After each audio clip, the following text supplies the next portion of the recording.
Bien sûr, la lutte contre la pandémie reste la priorité des priorités. Nous multiplions les journées de vaccination, même si elles ne sont pas suffisamment importantes au regard des besoins, nous essayons de faire face avec bien sûr les primo-injections et la semaine prochaine les secondes doses. Les demandes sont maintenues, nous espérons qu'elles seront entendues. Mais au-delà de la pandémie, qui, je le répète, reste une priorité, comme la détection dans les écoles, comme la vaccination des soignants, au terme le plus large possible, je pense notamment, je l'espère, aux enseignants, je pense aussi au personnel de la maison de la petite enfance, bref, à tous ceux qui sont susceptibles d'être protégés dans les meilleurs délais. Mais il importe tout autant que l'activité économique, que le développement économique ne soit pas abandonné et loin s'en faut.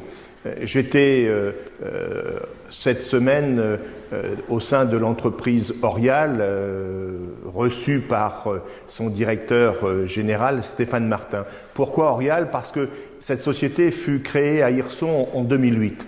Aujourd'hui, elle emploie 165 personnes, dont 40 personnes issues des ESAT de Thiérache. Oui, 165 emplois créés dans des domaines nouveaux, particuliers. Bien sûr, les escaliers, bien sûr, les garde-corps, mais également aujourd'hui les marquises et puis les pergolas. Ce marché est en pleine expansion. C'est sans doute l'un des éléments positifs de la pandémie, c'est-à-dire que l'on redécouvre l'intérêt de son environnement proche, d'améliorer à la fois son habitation et de faire en sorte que nous puissions y vivre dans les meilleures conditions.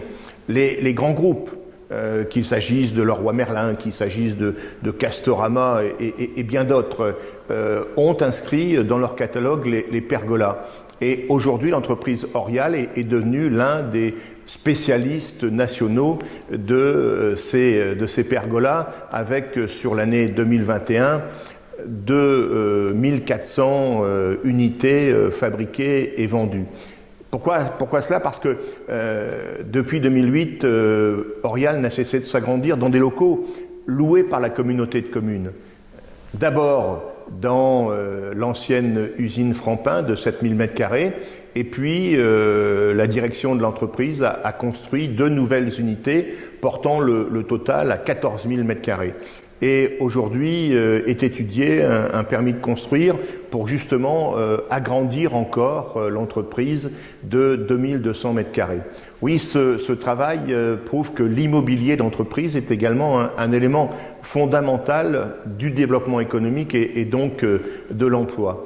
Voilà, nous avons des raisons de croire en l'avenir, à condition, comme c'est le cas ici à Hirson et sur les Trois-Rivières, à condition de le préparer.